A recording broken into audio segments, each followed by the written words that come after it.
Sugary cereals have a storied history of famous cartoon mascots. From ones that growl, ones that hop, and ones that go cuckoo for Cocoa Puffs.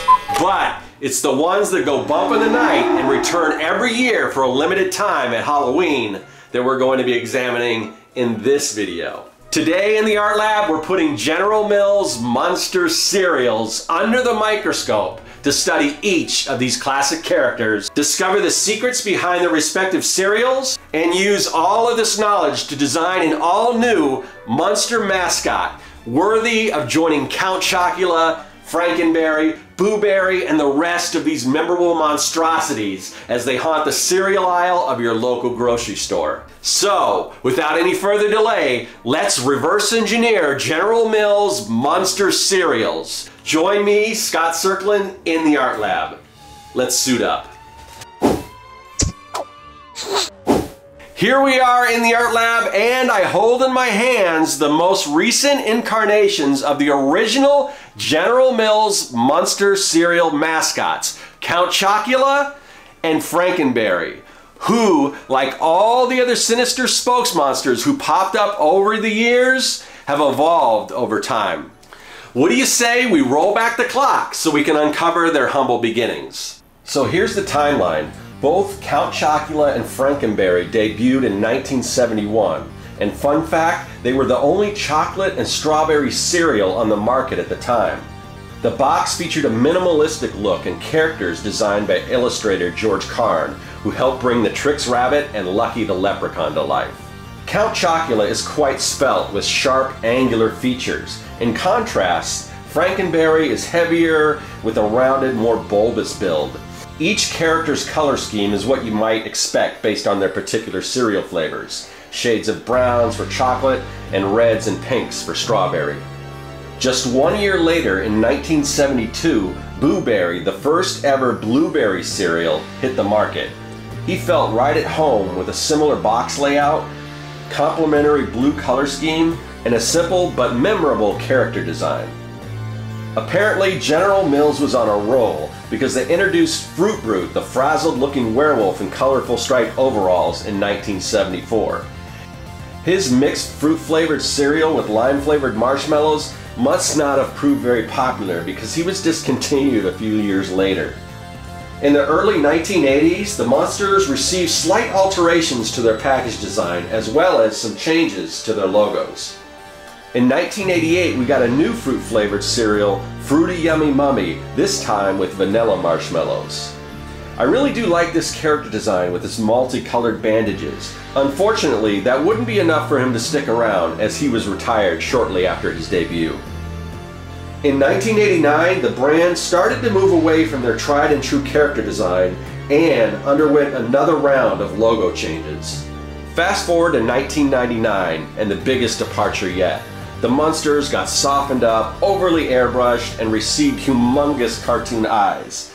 This is without a doubt my least favorite take on the characters. Boo Berry isn't blue, Frankenberry's skin is no longer pink, it's kind of a mess.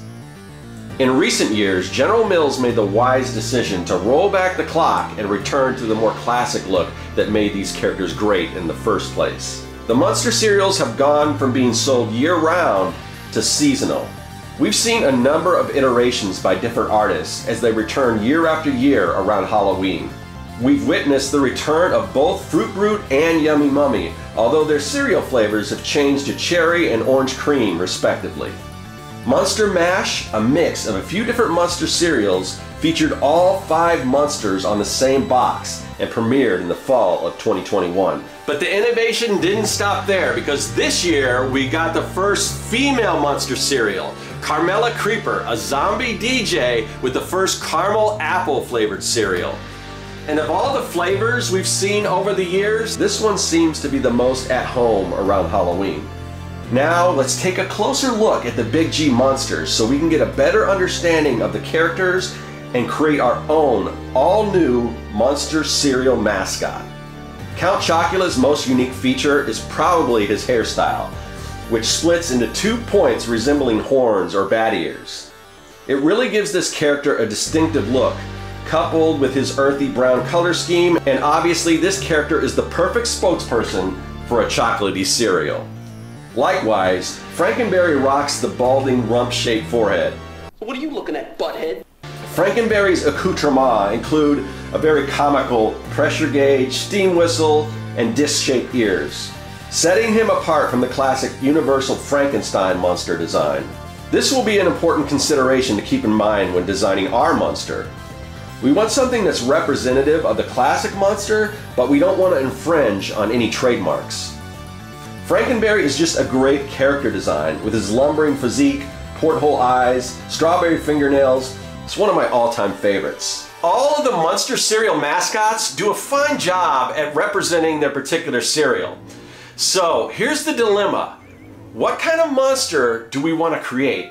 We get to ask ourselves what classic monsters have yet to get the Munster cereal treatment. The Invisible Man, Phantom of the Opera, Bride of Frankenstein, Dr. Jekyll and Mr. Hyde. Some of these ideas were explored but never materialized. Looking at these sketches, there are some good ideas there, but I don't know if we need another berry cereal. Most of these drawings prominently feature a strawberry, but that's Frankenberry's thing. I got berry-flavored sweeties for Monster strawberry flavor. There's been an outcry on the internet for a creature from the Black Lagoon monster cereal, and I've always said that the Gillman is one of my all-time favorite creature designs, so that seems like the logical place to start. Now, there has been a number of Creature from the Black Lagoon themed monster cereal fan art on the internet, but in my opinion, they all fall a little flat. To me, they seem a bit uninspired. Most are just cartoon versions of the Gillman with no real tie to any cereal. When you look at the actual Munster cereal mascots, sure, they're inspired by classic Munster archetypes, but they're also their own thing. So we get to keep that in mind when creating our mascot. So what do you say we get to it? I'm going to start by roughing out a few concepts in the Procreate app on the iPad.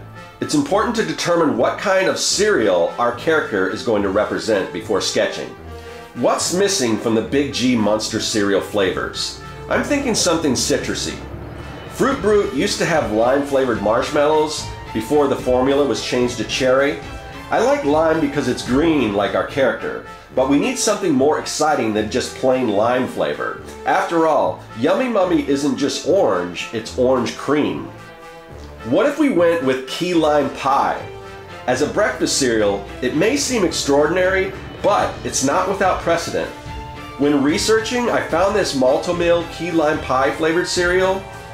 It sounds pretty good to me. I think key lime creature fits the bill. So, we need to work our lime motif into the character's design. The original Gillman had fins protruding from his cheeks. These could easily be reworked into lime slices, and why not add another lime-shaped fin on the top of his head to distance him further from Universal's trademark character.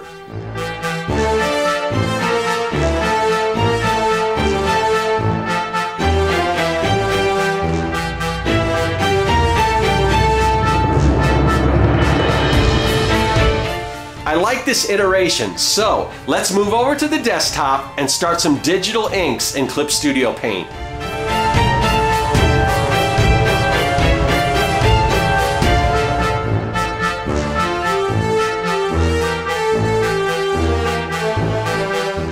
We have a few rules we like to abide by when approaching a project, and rule number one is to respect the original. Here in the Art Lab, we like to keep things retro, so we're going to adhere to the style of the packaging represented on the box when the Munster cereals premiered back in 1971. Another rule we like to follow is make it your own. I believe our creature design is different enough from the Universal Studios creation while still capturing the essence of the classic creature. Now to add some color. The original designs all use flat colors, so as tempting as it is to go nuts with shading and extra detail, I'm going to have to restrain myself.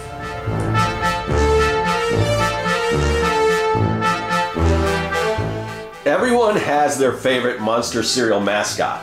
What's yours? Let me know in the comment section. When designing the character, I made sure to leave room for a photo of a bowl of cereal. I considered photographing a bowl of Carmella Creeper cereal and replacing the marshmallows with a different color. However, I'm a stickler for authenticity, and when the Monster cereals first premiered, they weren't shaped like ghosts, they were more like Cheerios with a cross through the middle. So, I'm going to have to work some Photoshop magic. I found the highest resolution picture I could of the original cereal, which wasn't very high. I'll have to airbrush it as best I can while changing the color of the cereal to a bright lime green. Truth is, I'm kind of a fan of lime green. That actually worked out way better than I expected. Like if you would actually try a key lime pie flavored Munster cereal. Okay, we have our illustration. Now to design the packaging. Let's start with the logo. All Munster cereals have a custom logo, not just a straight out of the box font like many of the fan art Creature from the Black Lagoon cereals out there. So I'm sketching out something reminiscent of the original Munster cereal's logo on my iPad. Now I'm going to create the vector art in Adobe Illustrator. In addition to the logo, there are a lot of other design elements on the box that I get to replicate. I went ahead and designed a cereal box template, and I've begun to add the various elements to make this box look as close to the originals as possible, matching the type, special offers, nutritional information, or lack thereof, as best I could. If you're subscribed to my mailing list, you'll receive this cereal box template for free. You'll also get the Comic Maker Starter Kit, packed full of all kinds of assets you can use in your creative projects. It's so fun to see these projects take shape. Instead of the General Mills logo, I'm going to make it clear that this is a parody by changing the name to Admiral Mills, since our character is a sea creature and a naval rank seem more fitting. I made it a point to make the big A look like it would be in the same font family as the big G. Select members of my Patreon will have access to all of these design assets, plus the finished layered Photoshop files for this particular project. In addition, there's also assets for all the previous projects we've built, so visit my Patreon and find a tier that's right for you. There have been numerous offers included in specially marked boxes of Munster cereals, but it shouldn't be a surprise to anyone who's viewed my Denny's paper mask menu video that I'm partial to Munster masks that you can cut out and assemble.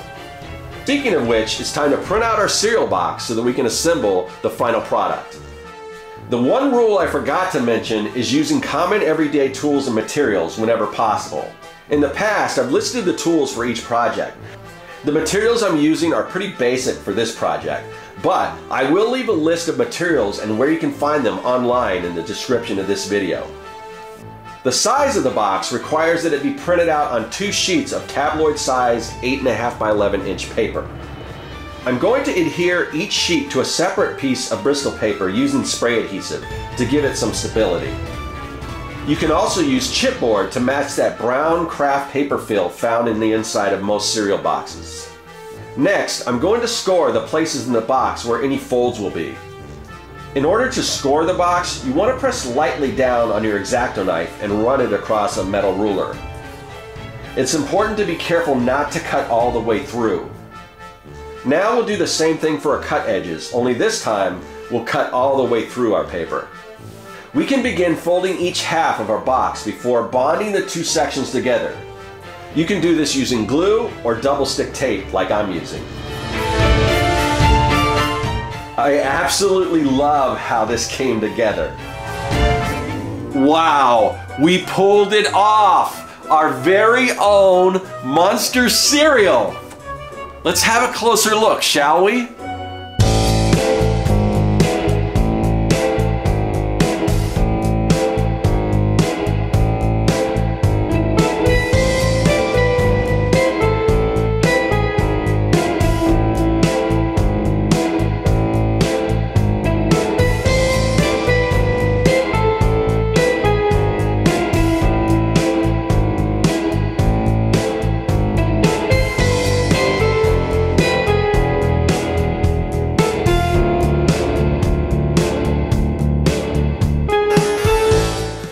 Only one thing left to do, and that is to enjoy this important part of a balanced breakfast. If you enjoyed this project, there's more Munsterific maker content on the way, so hit those like and subscribe buttons. And if you want to see another Mad Munster project take shape, you can click on this video right up here. There's gotta be a prize in here somewhere. Oh, you know what? I bet my little brother got to it before me. If you're an only child, you have no idea what it was like to fight over the prize inside a cereal box.